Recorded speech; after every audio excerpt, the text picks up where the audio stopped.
Assalamualaikum warahmatullahi wabarakatuh. Alhamdulillahi rabbil alamin wa bihi nasta'inu ala umuri dunya waddin, wassalatu wassalamu ala asyrafil mursalin sayyidina Muhammadin wa ala alihi wa ashabihi ajma'in. Subhanaka la ilma lana illa ma 'allamtana innaka antal alimul hakim. Rabbi shrah li sadri wa yassir li amri wahlul 'uqdatam min lisani yafqahu qawli. Amma ba'du, fa inna asdaqal hadits kitabullahi ta'ala wa khairal hadi hadi Muhammadin sallallahu alaihi wasallam wa syarral umuri muhdatsatuha wa kullu muhdatsatin bid'ah wa kullu bid'atin dhalalah wa kullu dhalalatin finnar. Hadirin jamaah sekalian, kita akan masuk pada ayat yang ke-254 dari surah Al-Baqarah. Bismillahirrahmanirrahim. Qala al-musannifu rahimahullahu ta'ala wa ghafara lahu wa liwalidayhi wa limasyayikhihi wa nafa'ana bihi wa bi'ulumihi wa bikum fid dharain amin. Radiyallahu ankum. Qala radiyallahu an. Ya ayyuhalladzina amanu anfiku mimma razaqnakum. Wahai orang-orang yang beriman, belanjakanlah, infakkanlah dari apa yang kami telah rizkikan kepada kalian. Ay tasaddaqu bi syai'in mimma a'tainakum minal amwali fi ta'atillah, yakni bersedekahlah dengan sesuatu dari apa yang telah kami berikan kepada kalian dari harta benda, dari harta dalam taat kepada Allah Subhanahu wa ta'ala. Min qabli ay ya'tiya yaumun la bay'un ay fida'un fihi wala khullatun ay mawaddatun wala syafa'ah. Sebelum datangnya hari ketika tidak ada lagi jual beli, ai fida tebusan, ya, baik ai fida penebusan, fihi pada hari itu, wala khullatun ai mawaddatun, dan tidak juga ada khullah. Khullah artinya persahabatan, yakni persahabatan yang didasari oleh cinta, tidak ada pada waktu itu. Wala syafa'ah, dan tidak ada juga syafaat, yakni pertolongan. Buat siapa? Lil kafirin, bagi orang-orang yang kafir.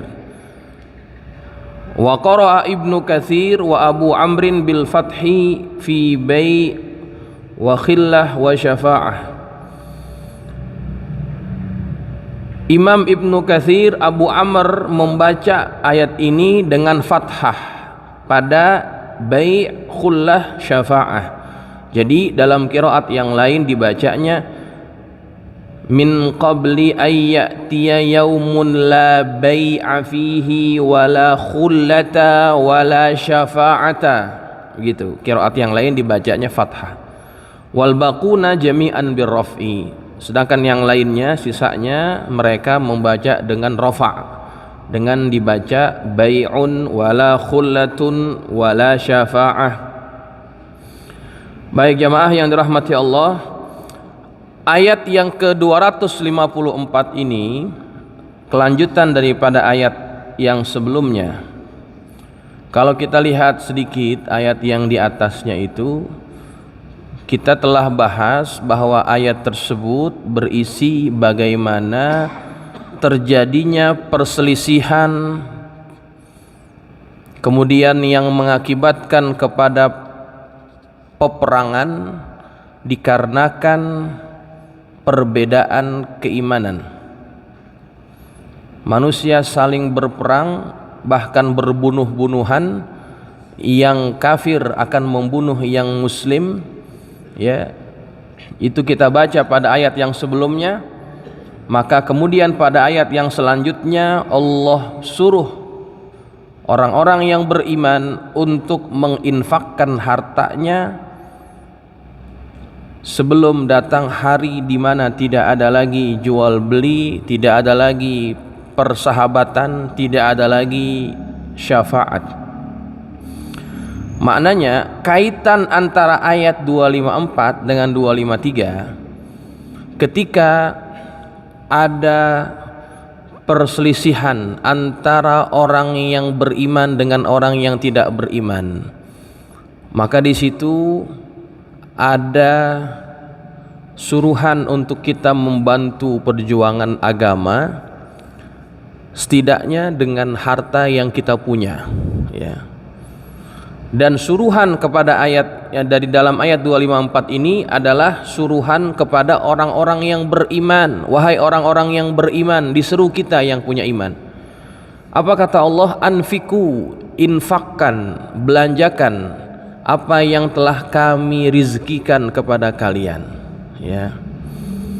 Jadi jamaah yang dirahmati Allah, ayat ini menjadi bukti keimanan kita. Orang yang imannya baik adalah orang yang senantiasa mau mengorbankan apa yang dia punya dari hartanya. Apa yang dia punya dari harta bendanya itu dia korbankan, dia infakkan. Untuk apa? Untuk perjuangan agama ini, ya, untuk perjuangan agama ini. Sebelum hari tidak ada lagi jual beli, la bai'un, tidak ada hari jual beli, ay fidaun, enggak ada bisa saling menebus. Ketika datang hari tersebut, maka bagi orang-orang yang tidak mau berinfak di jalan Allah, penyesalan yang akan dia lakukan pada waktu itu. Sebelum datang hari tersebut, Allah ingatkan, min qabli ayyatiya yaumun la bai'un fih wala khullah wala syafa'ah. Sebelum datang hari itu, infakkan harta kalian. Nah jamaah, di dalam sejarah tidak ada orang yang menginfakkan hartanya di jalan Allah kemudian dia menjadi miskin. Nggak ada ceritanya. Di antara sahabat yang banyak sedekahnya, yang banyak infaknya adalah siapa? Abdurrahman ibn Auf, Utsman ibn Affan. Ini dua contoh sahabat yang kaya raya, tetapi tidak pernah berat hati untuk mengeluarkan harta ketika agama memerlukannya. Kalau Rasulullah mengajak kaum muslimin untuk menginfakkan hartanya, maka orang ini yang akan pertama kali menyerahkan hartanya. Di antaranya mereka. Abdurrahman bin Auf, dia pernah menyedekahkan setengah dari hartanya untuk perjuangan agama. Tapi apa yang dia dapatkan setelah itu? Yang dia dapatkan lebih banyak dari apa yang telah dia infakkan, sehingga hartanya Abdurrahman bin Auf itu sangat banyak mengalahkan harta sahabat-sahabat yang lainnya, hatta hartanya Utsman. Abdurrahman ibn Auf, sebelum dia meninggal, dia pernah pesan begini, kalau nanti ayah meninggal, berikan sedekah kepada ahlu Badar yang masih hidup, ya, ahlu Badar yang masih hidup, sebanyak 1000 dinar berikan kepada ahli Badar yang masih hidup, sedekahkan kepada mereka. Berapa tuh? 4,25 kali 1000, 4 kilo ya, 4 kilo emas. 4 kilo berapa ratus juta itu dikasih kepada mereka, dan yang ditinggalkan masih lebih banyak daripada itu. Nah hadirin jamaah sekalian, orang yang menyedekahkan hartanya di jalan Allah itu juga dia akan terus mendapatkan balasan dari apa yang telah mereka keluarkan. Utsman ibn Affan, beliau hari ini punya rekening di bank Saudi, ya, atas nama dia. Orangnya udah meninggal, rekeningnya masih ada atas nama Utsman. Kalau bapak-bapak pergi ke Madinah, ada satu hotel, yang hotel itu adalah hotel wakafnya Utsman ibn Affan. Dari mana hotel itu bisa terbangun? Dari hasil apa yang dia sudah wakafkan untuk umat Islam. Ceritanya kan masyhur ya, ketika Utsman itu membeli sumur milik Yahudi. Orang Islam waktu itu perlu sumber air, tapi yang punya sumur orang Yahudi, dia menjualnya dengan harga yang cukup mahal. Kaum muslimin merasa berat, kata Rasulullah, siapa yang bisa membeli sumur itu maka bagi dia surga. Utsman jalan pertama kali, saya ya Rasulullah, saya akan beli sumur itu. Dengan hartanya dia tawarkan sumur itu dengan harga yang pantas, kemudian ditolak. Kenapa ditolak? Karena kata Yahudi, kalau saya jual sumur ini saya nggak punya pemasukan, ini sumber mata pencaharian saya. Utsman nggak kehabisan akal, dia tetap kepengen dapat balasan surga itu. Bagaimana caranya? Maka dia buat satu condition, ya, satu perjanjian. Ya sudah, kalau kamu nggak mau jual semuanya, jual separoh. Lah, jual separoh bagaimana urusannya? Sumur jual separoh, masa airnya dijual separoh-separoh? Gimana caranya itu? Kata Utsman, gini maksud saya, kita miliki bersama sumur ini, nanti manfaatnya kita bagi-bagi, kita atur. Hari pertama milik kamu, hari berikutnya milik saya, hari berikutnya milik kamu, berikutnya punya saya lagi, terus begitu. Kata orang Yahudi, wah ini boleh juga nih, saya jual tapi saya nggak kehilangan saham, nggak kehilangan kepemilikan, tetap bisa jual dan saya dapat uang, gitu kata Yahudi ini. Kemudian deal, oke, deal. Setelah deal, akhirnya Utsman bilang sama kaum muslimin, kalau kalian mau beli air, kalau mau ngambil air, jangan besok bukan giliran saya, besok giliran Yahudi. Kalau mau ngambil, besoknya lagi itu giliran saya, ambil, jangan pakai bayar. Akhirnya pas giliran itu Yahudi punya giliran, nggak ada orang yang mau beli airnya. Pas gilirannya Utsman yang ngambil banyak. Akhirnya kata Yahudi, kalau begini mah buntung juga nih urusan, ya, rugi juga saya, punya sumur tapi nggak dimanfaatkan juga, nggak bermanfaat. Akhirnya dijual semua sama Utsman, dibeli semua sama Utsman dengan tanah yang ada di sekitarnya, dibeli oleh Utsman semuanya. Kemudian dari sumur dan juga bidang tanah yang ada di sekitarnya itu menghasilkan kurma, dari kurma itu terus dijual, hasilnya ada yang disedekahkan, diberikan untuk kaum muslimin, ada yang diperluas lagi, terus meluas sampai Utsman wafat. Wakaf itu masih diurus sampai hari ini, masih ada kebunnya, masih ada hasilnya. Dan diantara hasil yang hari ini bisa diteruskan adalah pondok atau hotel sebagai wakafnya Utsman. Itu hotel disewakan, keuntungannya bukan buat pribadi tapi buat kemaslahatan umat Islam untuk perjuangan agama itu. Masya Allah, ya, oh Masya Allah, orangnya udah nggak ada tapi amalnya terus ngalir tuh.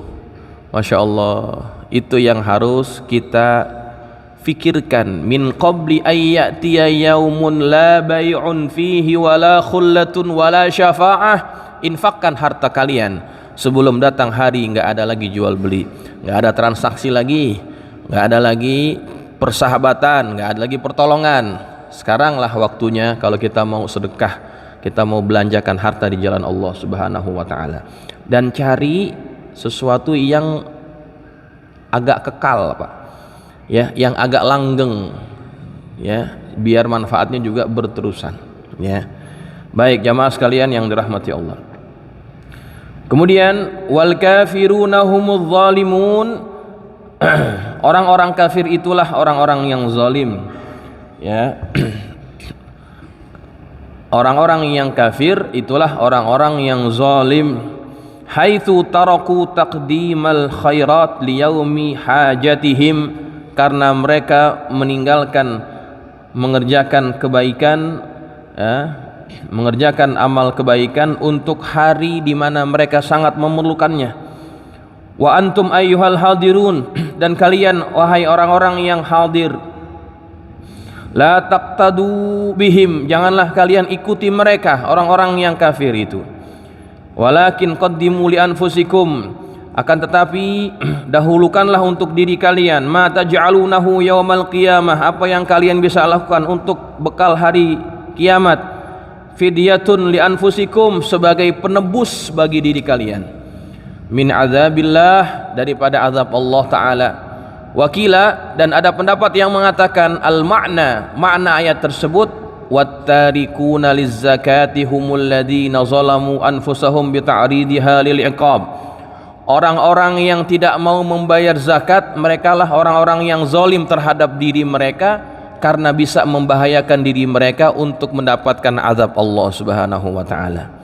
Ya, jamaah yang dirahmati Allah, pendapat yang kedua mengatakan anfiku min mimma razaqnakum, artinya keluarin zakat kalian. Keluarin zakat kalian. Baik jamaah yang dirahmati Allah,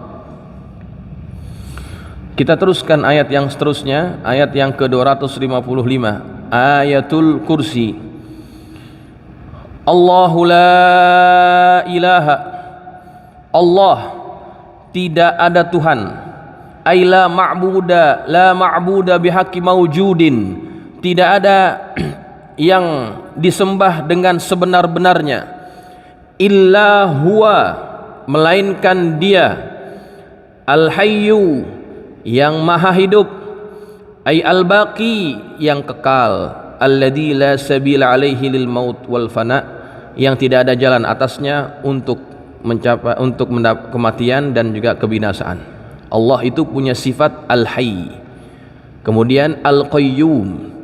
Apa al-qayyum? Ay daimul qiyam bi tadbiril khalqi wa hifzihi fil ijadi wal arzaq, yang senantiasa mengurus makhluknya dan menjaganya dalam hal mengadakan dan memberikan rizki kepada hamba-hambanya.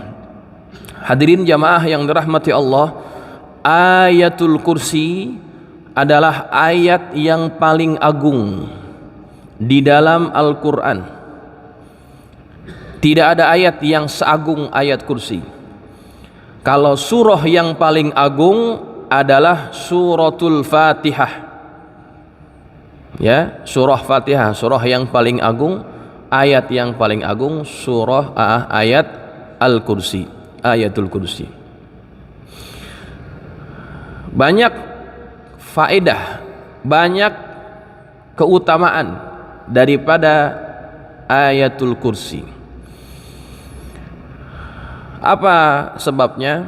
Ada yang mengatakan bahwa dalam ayat ini Allah menjelaskan tentang kekuasaan dirinya dan menyebut dua sifat yang sangat luar biasa bagi Allah, yang kalau nggak ada dua sifat ini maka sifat yang lain nggak ada. Apa itu? Al-Hayyu Al-Qayyum. Al-Hayyu Al-Qayyum. Ini dua sifat yang sangat luar biasa. Ada yang mengatakan Al-Hayyu dan Al-Qayyum adalah Ismullahil A'zam, nama Allah yang agung. Siapa saja yang menguasai Ismullahil A'zam, maka dia akan mendapatkan kekuatan yang luar biasa. Di antara makhluk Allah yang menguasai Ismullahil A'zam adalah seorang hamba Allah yang hidup pada zaman Nabi Sulaiman, yang waktu itu Nabi Sulaiman dapat kabar dari burung hudhud. Ketika Nabi Sulaiman cari hudhud, mana hudhud nih? Kata yang lainnya, hudhud nggak ada. Nabi Sulaiman marah, nanti kalau dia datang saya akan penggal, saya akan bunuh dia. Ternyata dia tidak datang tepat waktu karena dia mencari tahu ada satu kerajaan yang kerajaan itu tidak beriman kepada Allah. Dapat kabar Nabi Sulaiman dari hudhud ini. Tinggal di mana tuh kerajaannya? Tinggalnya di Saba, di Yaman. Kerajaannya kerajaan Saba. Ratunya namanya Balqis. Ratunya Ratu Balqis. Kemudian Nabi Sulaiman men-challenge, ya, menantang, siapa di antara kalian yang sanggup memindahkan kerajaannya Balqis ke sini? Kerajaan Sulaiman kan ada di Palestina. Palestina sama Yaman kan jauh, Pak. Ya. Mindahinnya bagaimana itu? Ditawarin tuh semuanya sama yang menjadi bala tentaranya Nabi Sulaiman. Kata salah satu pasukannya Nabi Sulaiman yang namanya Ifrit, dari bangsa jin. Ifrit ini mengatakan, saya akan pindahkan kerajaannya Ratu Balqis sebelum Anda bangun dari tempat duduk Anda, gitu katanya. Cepat nggak tuh? Cepat. Sebelum Anda bangun udah pindah, begitu. Kenapa bisa? Karena memang bangsa jin punya kekuatan yang luar biasa, melebihi kekuatan manusia. Itu kelebihannya. Kemudian ada makhluk Allah lain, bukan dari bangsa jin tapi dari bangsa manusia, gak disebut namanya oleh Allah. Kata makhluk ini, kata hamba Allah ini, saya akan pindahkan kerajaannya Balqis ke sini sebelum Anda berkedip. Bayangin, orang kalau berkedip kan biasanya berapa second sekali, berapa detik sekali, ya, paling berapa, 10 detik ya kali ya, nggak sampai 1 menit pindah. Sebelum Anda berkedip, kerajaannya sudah ada di sini. Bener Pak, langsung pindah tuh kerajaannya. Balqis ketika mau keluar heran, ini di mana nih? Ternyata di kerajaannya Sulaiman. Kenapa orang ini bisa punya kekuatan seperti itu? Karena orang ini dikatakan oleh para ulama menguasai Ismullahil A'zam. Nggak dibuka apa sebetulnya Ismullahil A'zam, nama Allah yang agung itu apa saja. Nah, nggak dibuka tuh, ilmu itu ditutup, ya. Tapi banyak yang mengatakan di antara Ismullahil A'zam itu adalah sifat Allah, nama Allah, yaitu Al-Hayyu dan Al-Qayyum. Al-Hayyu, Al-Qayyum. Maka ketika ayat ini disebut dua sifat itu, Allahu la ilaha illa huwal hayyul qayyum, ya, maka ayat ini menjadi sangat power, begitu Pak. Makanya doa itu kalau disandingkan dua sifat ini, dua nama Allah ini, ya Hayyu ya Qayyum, di antara Nabi pernah ajar anaknya Fatimah, Nabi ajarkan begini, ya Hayyu ya Qayyum bi rahmatika astaghits wa min adzabika astajir aslih li sya'ni kullahu wa la takilni ila nafsi tarfat ain. Nah gitu. Ada satu cerita lagi nih. Ini cerita yang cerita salah seorang ulama juga udah meninggal. Cerita tentang Syekhona Khalil yang cerita Habib Mahdi, ya, bin Syekh Abu Bakar, sudah wafat rahmatullah alaih. Beliau juga luar biasa tuh, masya Allah beliau tuh. Beliau cerita nih, waktu zaman Syekhona Khalil masih hidup, beliau kan wali min auliyaillah, gurunya Hadratus Syekh Ki Haji Hashim Asy'ari, dan ulama Jawa semua ngaji sama beliau, asli Bangkalan. Jadi waktu itu dia pernah ajak muridnya naik sampan dari Madura ke Mekah. Ke Mekah, naik sampan ke Mekah. Masuk akal apa enggak tuh? Susah kan masuknya, akal kita kekecilan. Gimana caranya naik sampan sampai ke Mekah dan waktunya singkat? Kalau Allah punya mau bisa. Jadi waktu itu Syekhona Khalil ngajak muridnya ini untuk naik sampan, diajak ke Mekah. Cong, merem cong katanya. Kan kalau orang Madura ngomongnya cong ya. Merem. Ikutin. Jadi ikut aja tuh muridnya tuh. Gurunya baca, diikutin. Apa yang dia baca? Ya Hayyu Ya Qayyum La ilaha illa anta, Ya Hayyu Ya Qayyum La ilaha illa anta. Sambil ngayuh, sambil dikayuh tuh sampannya, sambil dibaca, sambil merem. Gak berapa lama ketika sudah disuruh melek sampai di Jeddah, Pak. Sampai di sana tuh. Nah, kalau kita yang baca mah bisa sampai Ciliwung sampainya. Nah, itu diantara kelebihan ketika orang yakin dan mereka dicintai oleh Allah. Mereka bisa diberikan kemampuan yang tidak bisa diterima oleh akal kita. Ya, kalau Allah ingin berkehendak, nggak akan ada yang bisa nolak. Idza arada syai'an ayyakula lahu kun fayakun. Kalau Allah mau, Allah cuma bilang kun, jadi, fayakun, maka terjadi. Begitu. Nah, jamaah yang dirahmati Allah, itu di antara kelebihan daripada Ismullah Al-Hayyu Al-Qayyum, ya. Jadi Allah punya sifat yang lain-lain, mendengar, melihat, ilmu, yang lain-lain sebagainya tuh, berkuasa dan sebagainya. Itu nggak akan ada semua kalau nggak ada sifat hayy, nggak ada sifat hidup. Jadi hidup ini menentukan, ya.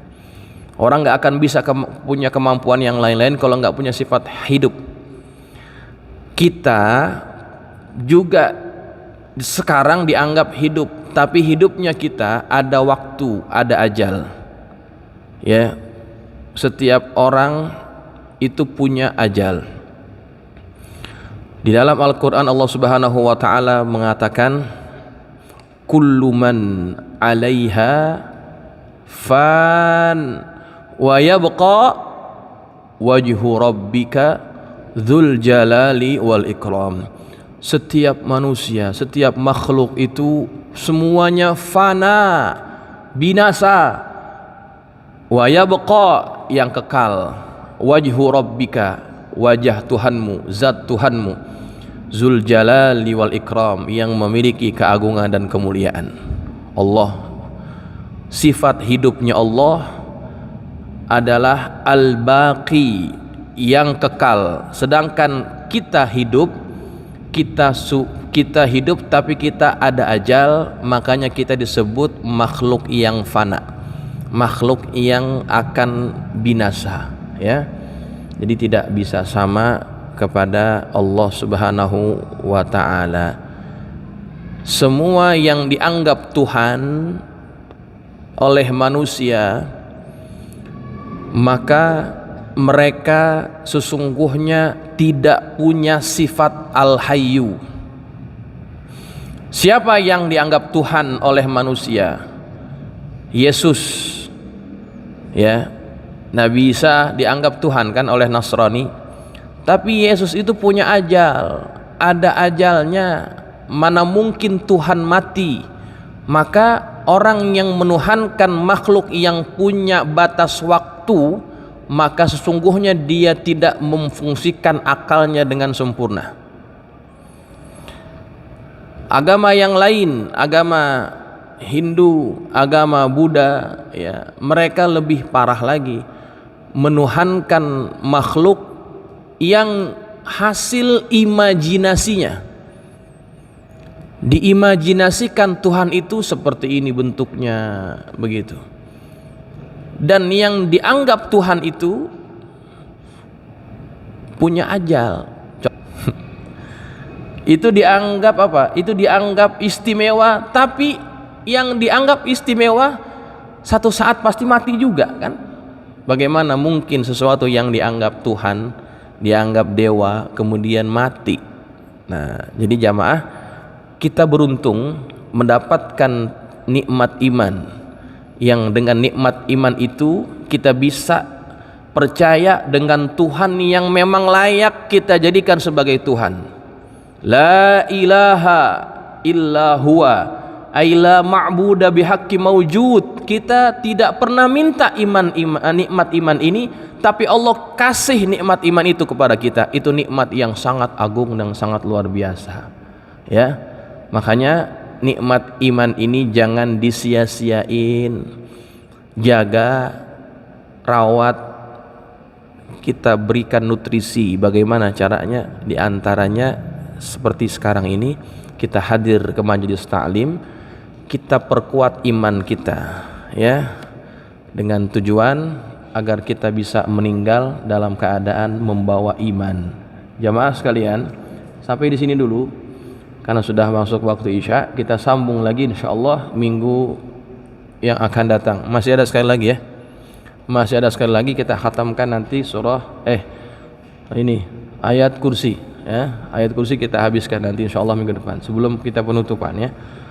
Mudah-mudahan bermanfaat. Al-Fatihah. A'udzubillahi minasyaitonir rajim. Bismillahirrahmanirrahim. Alhamdulillahirabbil alamin. Iyyaka na'budu wa iyyaka nasta'in. Ihdinas siratal mustaqim. Siratal ladzina an'amta 'alaihim. Bismillahirrahmanirrahim. Alhamdulillahirabbil alamin. Allahumma shalli ala sayyidina Muhammad wa ala ali sayyidina Muhammad. Allahumma anfa'na bima 'allamtana wa 'allimna ma yanfa'una. Allahumma zidna wa la tanqusna wa akrimna wa la tuhinna wa'tina wa la tahrimna wa athirna wa la tu'thir 'alaina wa ardina warḍ 'anna. Allahumma inna nas'aluka bihaqqi Fatimata wa abiha wa 'aliha baniha iftah 'alaina wa 'ala auladina wa talamidina futuhal 'arifin faqihna wa iyyahum fid din warzuqna kamalal ikhlas wal yaqin. Allahumma arzuqna fahman nabiyyin wa hifzal mursalin wa ilhamal malaikatil muqarrabin bi rahmatika ya arhamar rahimin. Allahumma ij'alna minal ladzina yastami'una al-qawla fayattabi'una ahsanah. Shallallahu ala sayyidina Muhammadin wa ala alihi wa sahbihi wasallam. Alhamdulillahirabbil alamin. Wassalamu alaikum warahmatullahi wabarakatuh.